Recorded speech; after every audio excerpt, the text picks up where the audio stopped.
may paglaom sa kaluwasan. Langit ang dungan ko. Ingon sa Corinthians, makikalaan ko, if any man be in Christ, he is a new creation. Nahigog man ang Diyos kanimo, walay laing dalan o kamaturan. Sa imayong balita, apan angga sa Diyos nga kinabuhi nga walay katapusan niya libre atong madawat karon igsoon kung muduol ikaw sa Ginoo uban sa paghinulsol ug dawaton siya isip nga Ginoo ug manluluwas sa imong kinabuhi. Igsoon ay katulong nga kamatuoran ang tao mo atubang sa hukom. There will be a judgment day coming. May ada paghukom nga umaabot. Kung hukman ka sa Ginoo, unsa nga klase hukom igsoon ang imong gusto. Apan kung unsay imong gipili, mao ka na imong atubangon igsoon sa panahon nga umaabot. Kay nganuman, nagingon ng 12:14 igsoon sa Ecclesiastes, hayag man o lihim, mabuti man o masama, ang lahat ng ito ay pagsusulit mo sa Panginoon. Dili ang imong asawa, dili igsoon ang husgado, dili ang kapulisan, dili ang imong pamilya, dili ang imong higala, mo'y maghukom kanimo, na ay manghuhukom sa takdang panahon. Igsoon ko, busa karon igsoon nakabuntagon padayon kami sa pagdasig. Ang ikaapat na kamatuoran, samtang may kinabuhi ang tao, may paglaom sa kaluwasan. Igsoon, regardless kung unsa imong sala karon, regardless kung unsa ka igsoon ang imong lifestyle, unsay imong binuhatan, apan sultihan ko ikaw, kung andam lamang ka magpaubos, andam lamang ka mobalik sa Ginoo, maghinul sa igsoon, adunay dako nga paglaom. Kay nganuman, nagingon ng 10:9 ng Roma, nagingon dito nga kung imong ikumpisal, imong isugid sa imong baba uban sa pagtuo sa imong kasing-kasing nga siya nalansang, namatay at muling nabuhay, magkakaroon ka igsoon ng kinabuhi nga walay katapusan. Igsoon, it's not about religion. Wala kami mo hindi para mangabig, wala kami mo hindi para manghilabot. Ang pulong sa Ginoo mo'y nang hilabot sa atong kinabuhi, kay wala ta buhata sa Dios sa makasasala. Busa gusto sa Ginoo nga mamalik kita kaniya aron igsoon ang kaluwasan nga libre nga iyang giandam, dili masayang alang kanimo. Igsoon ko, maayong buntag sa tanan. Karon na buntag igsoon, pagkadaghan nga mensahero ang inyong mabati. Nakita ninyo nga kung makauban diri sa palibot, tanan ni sila igsoon musulti, may tungod sa paghigugma sa Ginoo. Regardless igsoon unsa man ang imong gibati karon, unsa may imong kahimtang, sultihan ko ikaw. Dihigugma ikaw sa Ginoo. Ang gugma sa asawa, ang gugma sa bana, ang gugma sa pamilya, mausab ka na. Apan ang gugma sa Dios, walay pagkausab igsoon. Kita nimo kung bisang unsa ang imong ginahimo, daghan panahon nga wala kay panahon sa Dios. Apan ang Dios wala siya igsoon magdumot kanimo. Ang Dios igsoon wala siya makalimot sa imong mga pagkinahanglan, kay gihigugma ikaw sa Ginoo. Bugto sangkay ko. Karon na buntag, padayon namong giawhag ang matag usa. Tanan nga mga pasaheros, drivers, mga tindera, mga tindero, si Jesus ang iyong kailangan, because Jesus said, reply, I am the way, the truth, and the life, that no one comes to the Father except through Him. Say Jesus lot. It's not about your money. It's not about your religion. It's not about your wisdom. Dili ang imong kasikatan igsoon, kundi si Jesus lang ang matuod nga dalan. Daluhunik ka ni Jesus sa eksakto nga dalan. Pero ang imong angay buhaton, balik sa Ginoo before it's too late. Bugto sangkay. Good morning, everyone. Sa bituko, langit ang dungan ko, kay dito nagulat ang Ginoo. Dito sa langit, kalipay mangkon ko, walay duhang muaga sa mata ko.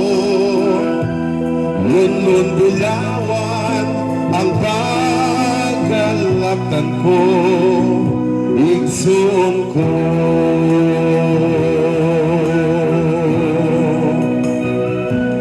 Kay igsuunan ko kamo nga kitang tanan. Panahon na sa pagbago, usa hinungsulan ka ang tanang kasalanan, ug likayan ka ang tanang kahilayan. Dito sa langit kalipay man kuno, ug walay luhang uaga sa mata mo. Lunlun bulawan ang pagalaktan mo, igsoon ko.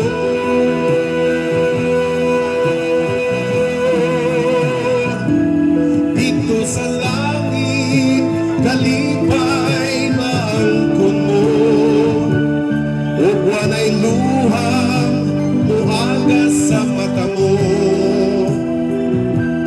Lunlun bulawan ang pagalaktan mo, igsoon ko.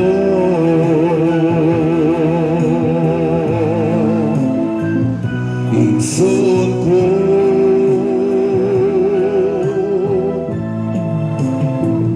Igsoon ko.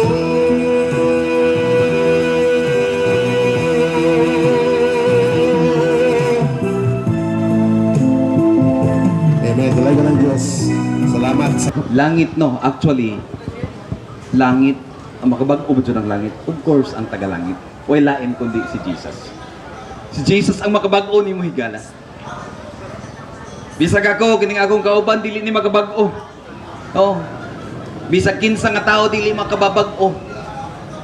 Ang makapabag-o sa imong kinabuhi, makahigalaan ko si Jesus lamang.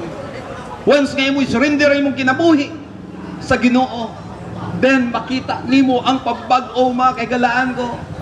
Ingon sa Corinthians, makahigalaan ko, if any man be in Christ, he is a new creation. Bago siya nga binuhat higala, kung naa siya kang Kristo, kining inyong maatubang karon makahigalaan kung makasasala ning dako, pero gibag-o sa Ginoo. Imposible para sa tao nga magbago. Sa imong kaugalingon maglisod kag bag-o, pero higala kung imong totally nga isurrender ang imong kinabuhi ngadto sa Ginoo, dunay kabaguhan makahigalaan mo. Mao ni siyang among gibalik-balik dinhi every Wednesday dinhi sa Baybay City diha sa tunga-tunga, usahay dinhi mi, usahay dito, unya tuapod mi dito makahigalaan. Ang among gina-preach ang pulong sa Ginoo, ang among gina-preach higala dili ang among religion kundi si Jesus. Only Jesus, Jesus, Jesus the Savior nga maka-change na imo higala, makapautro sa imong kinabuhi higala. Kung gusto jud nimo nga dunay kabag-uhan labi na karon nga January, bag-o nga tuig, higala i-surrender ang imong kinabuhi sa Ginoo. I-surrender pagpasakop sa Ginoo higala. Once nga ning magpasakop ka sa Ginoo, the Holy Spirit will convict your heart, then mag-change sa imong kinabuhi. Totally kayo na higala. Kung maglisod ka pag-stop sa sigarilyo, kung maglisod ka pag-stop sa mga sa pag-inom, kung maglisod ka pag-stop sa kanang sugal, higala, isurrender sa Ginoo. Isurrender ang imong kinabuhi ngadto sa Ginoo. Ug way lain higala makapa-change si Jesus lamang, ang Dios lamang, ang Dios anak higala nga gihatag sa Dios Amahan dinhi sa kalibutan. Ingon ang John chapter 3 verse 16, for God so loved the world that He gave His only begotten Son, that whosoever believeth in Him should not perish but have an everlasting life. Gihigugma sa Diyos ang mga tao. O gusto sa Ginoo higala malangit ka, o gusto sa Ginoo mabag-o ka, gusto sa Ginoo nga wa kay bisyo. Sorry ha, sa maigo, bato-bato sa langit, ang matamaan hindi dapat magalit. Huwag sana ako ninyong batuhin ng kamatis. Oh, na daghan na nakailan ako kay tungod ng mga blutaga. Kining mga uban ng mga blutaga dito na sa amo. Nahibalo sila sa among kinabuhi, makahigalaan ko. Og muingon ko nimo, balik-balik ko na ako pag-ingon. Si Jesus lamang ang makaluwas na. Balik ko na ako sa John 14:6, I am the way, the truth, and the life. No man cometh unto the Father but by me. Ibig sabihin, makahigalaan ko, si Jesus lamang ang pamaagi nga makaadto ka sa langit. Dili pod sa pagkamaayon nimong laki. dili sa imong pagkabuutan higala. Kasi magiging walang bisa ang ginawa ni Jesus dun sa krus ng Kalbaryo. Ang makapaluwas lang nato. Muingon nga ni ko higalag makaluwas, ibig sabihin makapaatubas langit. Sir, bakak mana, kinsa may saka, kinsa may naog nga gikan sa langit, kanis yuta pa yun. Higala ang Biblia. Ang Biblia, higala nagsulti nga dunay langit o dunay impyerno. Ang mato sa impyerno katong mga dili mo respeto, dili mo salig sa Ginoo, katong dili mo tuo sa Ginoo. Ang malangit higala, katurang mo salig sa Ginoo mo tuon. Nag-ingon ang pulong sa Ginoo, whosoever believe it in Him should not perish but have an everlasting life. Si bisan kinsa mo salig kanyo dunay kinabuhi nga walay katapusan. Tempura. Salamat sa kahigayunan. Nalabot kami ani inyong lugar nga mabinungahon igsoon. Igsoon paday na mo ginapahinumdom nang tuyo na mo pagnaridili pagtuboy sa ngalan sa simbahan o pagpromote sa ngalan sa reliyon. O igsoon dili na mo tuyo pagari pagpangayog sinselyo. Igsoon ang pulong sa Ginoo dili kini angay ipagpangayo kundi libre kini ihatag sa matag usa. Tungod kay ang kaluwasan igsoon si Kristo nagsakripisyo, libre niya gihatag sa tanang tao. Si bisan kinsa ka man makasasala man ka o tanaw nimo, piling nimo na dili ka na angay kaluyan, igsoon ikaw mo'y gipangita sa Dios. Si Jesus nipadala siyang amahan tungod alang kanimo sangkay. Igsoon hinumdumi igsoon ning kabuntagon kung maingon ka na aksidente. Igsoon pribilehiyo kini kanimo na ikaw makabati ka sa mensahe sa Dios. Tungod kay ang Ginoo dugay na nagtanaw sa imong kinabuhi. Igsoon dili despite kung nakasala man ka, unsa may ginadala-dala nimo na dautan sa imong kinabuhi. Tungod kay ang Dios wala mo nga alam sa mga matalong, kundi nga alam sa makasasala. Igsoon bisag unsa pa'y pagpaniguro sa tao, himuon man nimo ang adlaw o gabi. Ang gabi himuon nimong adlaw. Walay mahimo ang tao kung walay ang Ginoo. Hinumdumig sa ningon kanihang magwawali. Ang tao mga matay, walay bisag kinsa na makapanghambog dire na kaya niya dato siya o ilado siya ning baybay. Tungod kay ang tao mamatay igsoon, apan human siyang kamatayan, hukman siya sumala siyang binuhatan. Busa igsoon mintras may kinabuhi pa, ang Dios nagtuktok sa imong kinabuhi. Tungod kay dili kita maaram, dili kita kahibaw unsay mahitabo nato niya. Nahigugma ang Dios kanimo. Walay laing dalan o kamaturan kundi ang ngalan lamang ni Jesus. Tungod kay ang Biblia nagsiring, wala na laing ngalan na dipadala aning Baybay City kundi ang ngalan lamang ni Jesus. Igsoon, maayo ka ng imong reliyon, maayo ang imong gisimbahan, apan kana dili sufficiente na makaluwas og tao. Igsoon, ang Ginoo kanunay nagtanaw sa imong kinabuhi. Hinumdumi igsoon, nakapilamang ka, mudagan sa Ginoo.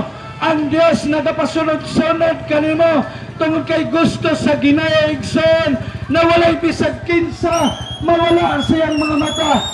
Bisan pa man igsoon, ikaw gabanaliwod, gipili nimo ang kangit-ngit, gipili nimo ang pagkadautan apan igsoon. Ang Dios, He is a God of second chances. Kapila man ka masipyat, dool sa Ginoo. Tungod kay ang Biblia nagaingon, dool kamo tanan nga gikapuyan og papahulayon ko kamo.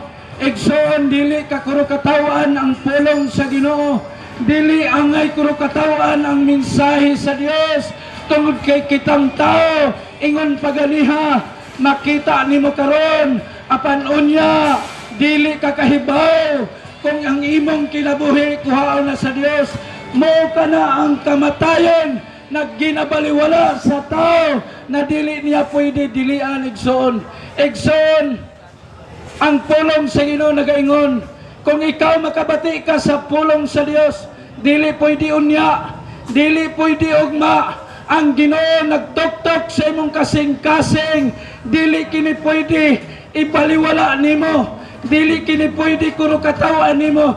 Igsoon ang kinabuhi sa tao, ingon pa sa Tinagalog, hiram lamang, walay makapanag-iyas kinabuhi sa tao, kay ang tao nang huwam lamang og kinabuhi sa Ginoo. Igsoon, pasalamat ka Igsoon, kining kabuntagon gipamata ka pa sa Dios. Agi mo kapanahin kaninyo para hapsay himyang ato pagpuyod Bliss Baybay City. Bless po mga kaigalaan kong naa sa mga negosyo, ang mga drivers, panalangin sa Ginoo, ang tanang mga tao dinhi, i-bless sa Ginoo. Salamat sa Ginoo, Jesus Lord of the City Baybay. Ato ni Baylihok Baybay. Bye-bye.